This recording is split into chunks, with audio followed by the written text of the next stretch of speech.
జారీ చేస్తా ఉంటే అప్లికేషన్ లో జారీ పడితే తీసుకుంటారు. మళ్ళీ ఆ జారీ పడదాన్ని మీరు ఎవరైనా తీసుకొని వాట్సాప్ లో సర్క్యులేట్ చేస్తా అంటే ఇట్స్ అప్ టు యూ. అమ్మా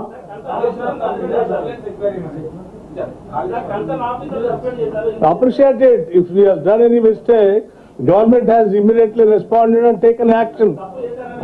తప్పు చేసి అందుకే నేను చెప్తున్నాను, you have to appreciate the government. ఆడిపోతున్నాయి, ఆడికి పోవు. ఒకవేళ మీరు ఏమైనా కోరుకుంటున్నారేమో ఆడికని పోవాలని నేను చెప్తున్నాను. ఏమైనా కోరుకుంటున్నారో మీరు ఆడికని పోవాలి, ఆడికి పోవాలి. కరెక్ట్ గా కంప్యూటరైజ్ చేస్తాం. ఎవరికైనా మిస్ అయితే మళ్ళీ ఇస్తాం కూడా.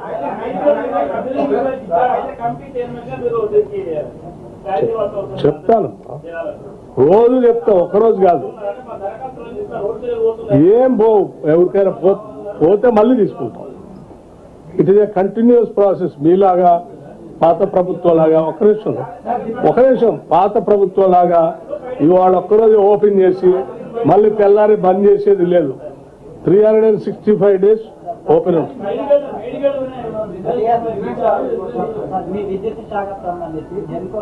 మేడిగడ్డ దాటి చెప్పనిస్తారు.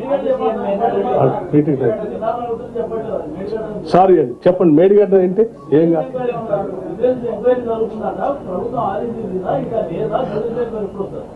సంబంధిత మంత్రి గారి ఆధ్వర్యంలో మేడిగడ్డ పర్యటన జరిగింది. అధికారులు కూడా వెళ్ళారు. సమగ్రమైన సమాచారాన్ని తీసుకొని తగు నిర్ణయం మంత్రి గారి ఆధ్వర్యంలో జరుగుతుంది.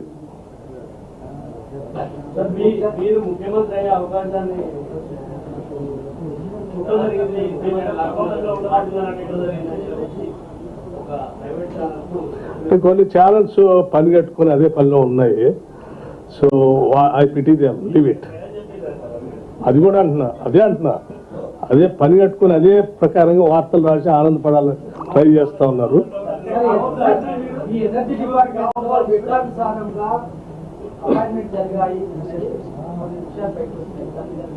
ఒకటి రెండు ఏదో నేను కూడా పత్రికల్లో చదివాను.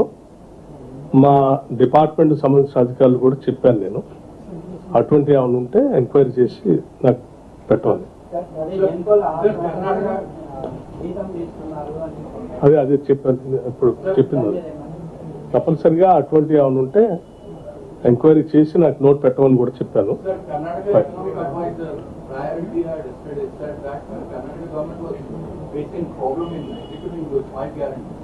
I have not seen that, brother. I'm sorry. If after seeing that, I'll respond.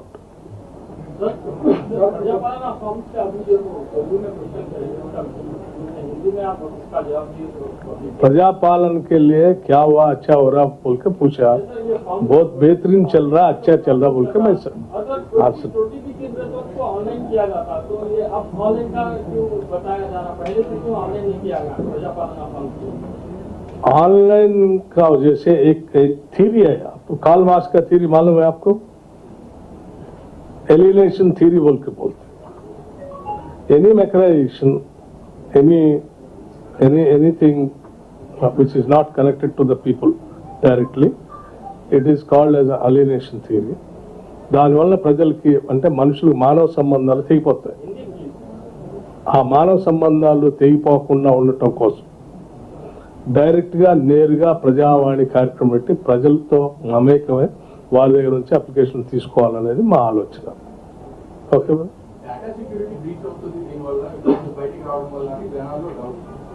ఏం బ్రీచ్ కాదు. ఇల్లు లేనటువంటి నాకు ఇల్లు లేదని చెప్పి పబ్లిక్ గా రాసిస్తున్నాడు. Nothing wrong in it.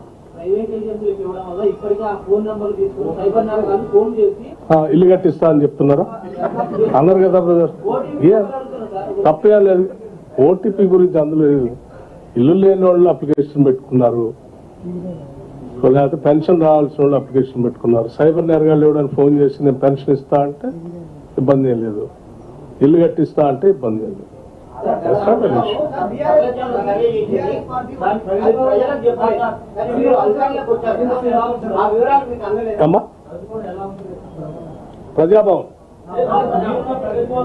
Praja Bhavan is open to everyone. మిమ్మల్ని కూడా ఒక రోజు నేను పిలుస్తాను. రోజు 8:30 నుంచి 9:30 వరకు ఇట్స్ టోటలీ ఓపెన్. ఎవరు వచ్చినా అందరినీ కలుస్తున్నాను. పర్టికులర్గా మీ మీడియా మిత్రులు మాత్రం ఒకరోజు సాయంత్రం పూట డిన్నర్కో లేకపోతే హై టీకో పిలుస్తాను. అపార్ట్ ఫ్రమ్ మార్నింగ్ 8:30 to 9:30 కాదు. బీఆర్ఎస్ పార్టీ రీసెంట్ గా పార్లమెంట్ సమావేశంలో కాంగ్రెస్ 420 హామీలను ఒక నోట్ దాని గురించి ఏమంటే ఈ 10 ఏళ్ళు రాష్ట్రాన్ని పాలించారు. అధికారంలో వచ్చేప్పుడు 3 ఎకరాల భూమి ఇస్తా అన్నారు. 2014లో డబుల్ బెడ్రూమ్ ఇల్లు ఇస్తా అన్నారు. ఇంటికో ఉద్యోగం ఇస్తా అన్నారు. ప్రతి శాసనసభ నియోజకవర్గంలో 1,00,000 ఎకరాలకి తగ్గకుండా అదనంగా ఆయకట్టిస్తా అన్నారు. 10 ఏళ్ళు అయిన తర్వాత కూడా ఏం చేయలేదు కదా. 10 ఏళ్ళకు కూడా ఏం చేయలేదు కదా. మీరా పట్టుకొని 10 రోజులు రాలేదు కాంగ్రెస్ గవర్నమెంట్ వచ్చి 420 హామీలను మాట్లాడితే నవ్వుతారు కదా.